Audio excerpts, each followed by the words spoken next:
Welcome into the crypto bunker.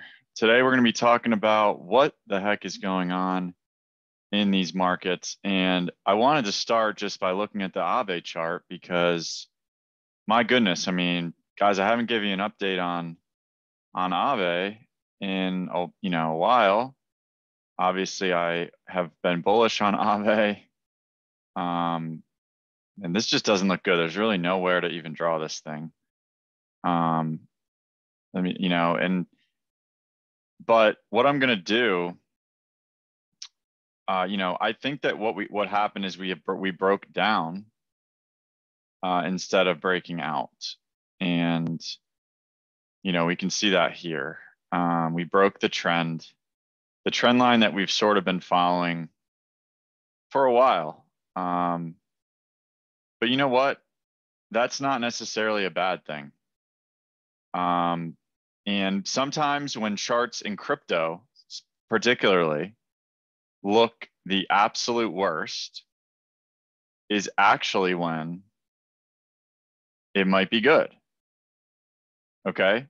And I know it sounds counterintuitive, like, oh, the chart looks like it's going to break down and we're going to go to zero, right? Like if this wedge played out, like we have been saying, to the upside, to the downside, we would actually go to zero, right? But is that going to happen for a protocol that has $25.6 billion locked, that has $6.2 billion locked in Aave, in Avalanche? Avalanche only has like 14 billion locked in total of their entire ecosystem, and 6.2 billion is in Aave. So if you're bullish Avalanche, you're probably going to be bullish Aave. And the thing is, people trust Aave. People want to use Aave. Polygon, 4.2 billion. Okay, Polygon and Avalanche are two, projects that probably have some legs, right? I mean, I think Polygon has even more legs because they have, many different avenues that they're pursuing to try to scale Ethereum. And Polygon is looking really good. We covered Polygon as well recently, but I'm just going to stick here for a sec. I mean, I think that what we possibly have is a sort of like a downward wedge forming that could actually sort of break out, because I'm telling you right now that the whales want you out of Aave. Okay, the whales, they don't want you to have Aave. Aave is the next like bank of the crypto space. Think of like Wells Fargo, think of all these banks, and think about how early it is for Aave and how much they have already attracted. We have Mark Cuban using Aave all the time. Whales use Aave. Ethereum whales use Aave. This is good for Aave in the future because why is that good for Aave? Well, because then people are going to trust them in the future. It's all about trust, right? With banks. Aave is like the premier bank of the metaverse. Okay? Like they're working on crazy things right now where you're going to be able to swap from, like, they're probably going to implement Arbitrum. You're going to be able to swap from Arbitrum to Polygon to Avalanche. I think that's what I think the version 3 that's coming is going to have. They're also working on Social Graph, which is going to be like a decentralized social media, which we definitely need right now because the new Twitter CEO is talking about banning memes of people. If you wanted to make a meme of me right now, you couldn't. You would not be able to. So, what I'm seeing right now is a possibility of a bottoming out because we are catching support at these bottoms here. Okay. Those two bottoms have now given us support. The last support that we got to was like 185 in this major correction, but think about where ETH was. Think about where ETH was here. When Aave was 185, ETH was 1850. Now ETH is 4,200 and Aave is now all the way back down here. I don't know. I don't think it makes sense because say I think Ethereum's going to 20K. Okay, that's my thesis. I don't know when it will happen. I have a pretty good idea that it'll be Q1 or Q2, probably like end of Q1 2022. And what will happen is this will be close to $120 billion locked. How in the world is that going to be worth $3 billion? Right now, it's a $3 billion market cap. And it's securing all this value. It doesn't make any sense, guys. It doesn't make any sense. So don't let the price deter you from the asset. Okay? Don't let the price deter you from what the asset is and what the asset does. Okay?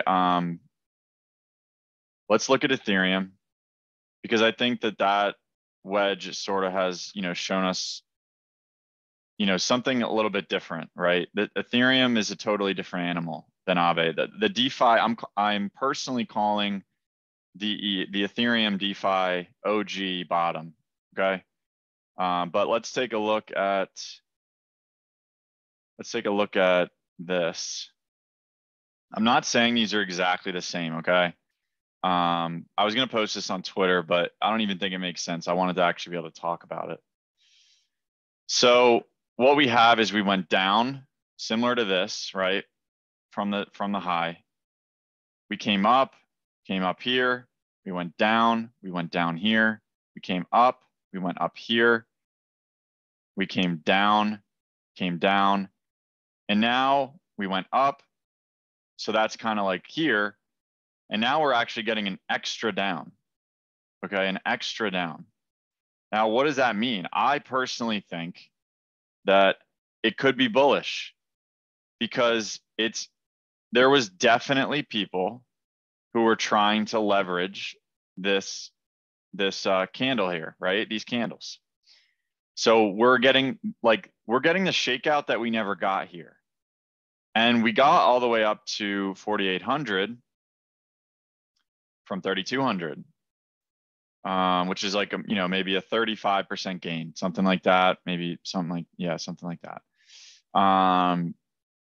So I would say that just getting this extra dump is actually good because we're shaking this out that we never shook out before. We just kind of went all the way up. We never really shook it out. So not only do we shake out this, we shook out everyone. Like this is a roller coaster, right? No one wants to be a part of this, which is why I personally want to buy it. And I can tell you why, like I'm so confident, sort of in these ranges. It has to do actually with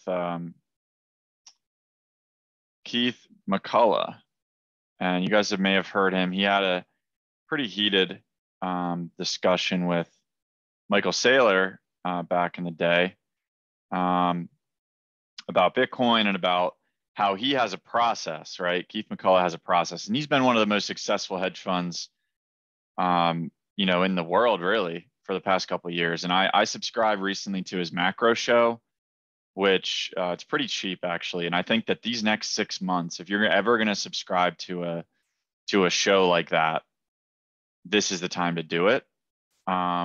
It was really cheap, and I think I have to pay if I don't cancel it by, I think it's like a 6-month trial. I don't know if they still have it available, but it's Hedgeye. Okay, it's his investing firm, and it's called the Macro Show. And he tracks everything. He has like researchers, analysts. He has some of the best in the world. They track so many things, and he's come up with this system of quads. There's quad 1, quad 2, quad 3, and quad 4. Quad 4 is a bear market for stocks. And he is able to predict this ahead of time based on many different factors. I don't want to get into that.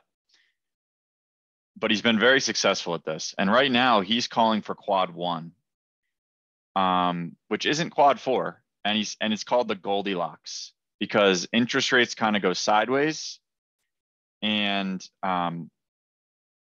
we're basically looking at something where he thinks tech will outperform and everything. And I think with this new virus that's coming in, we might see, we might see a little bit of volatility, right? But we might see dovish nature from the Fed. The Federal Reserve, we might see them try to calm the market, calm the storm. Maybe they'll push back tapering, or, I don't think that they'll raise rates. I think they're going to have to talk about like not raising rates for a while. They're going to probably talk about, who knows, printing more money. The thing is, none of this really matters. The money in the system is infinite. And so that's why we get this volatility.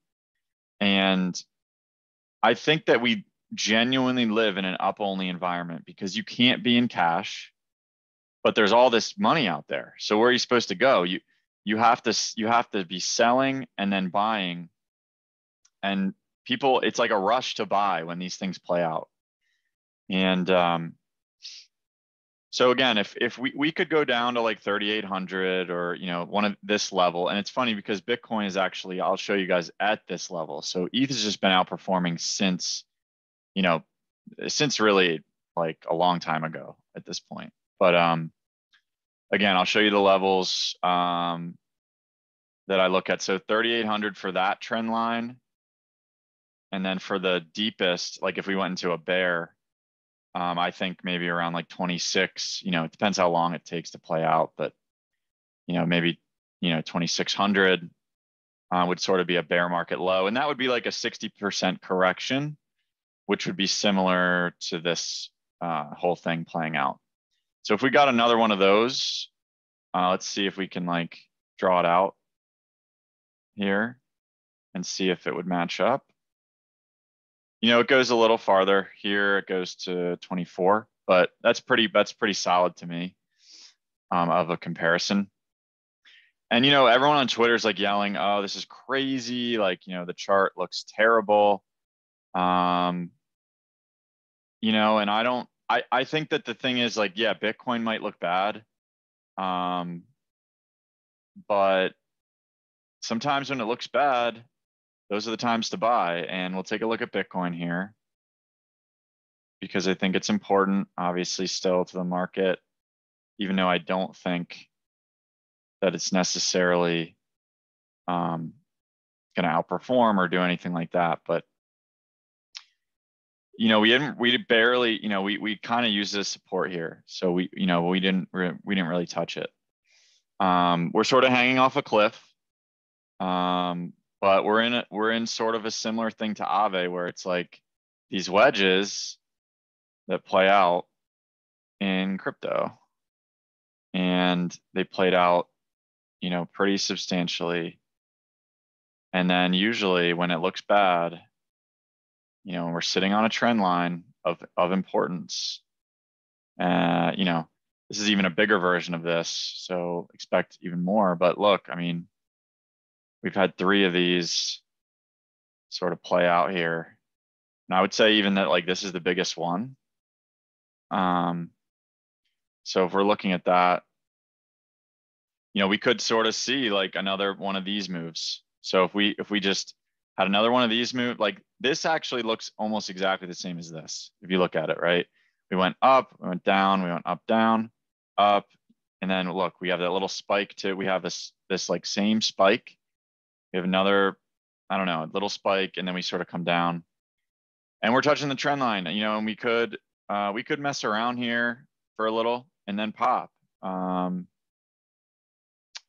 Maybe around the mid-December, something like that. Maybe when Powell does his speech, I think December 10th, I believe, is when Powell will speak. Let's look at Matic though, because Matic has been looking really good, and the trade that we sort of gave out is playing out really well. And I think that there's a lot of bullish things happening for Matic. And so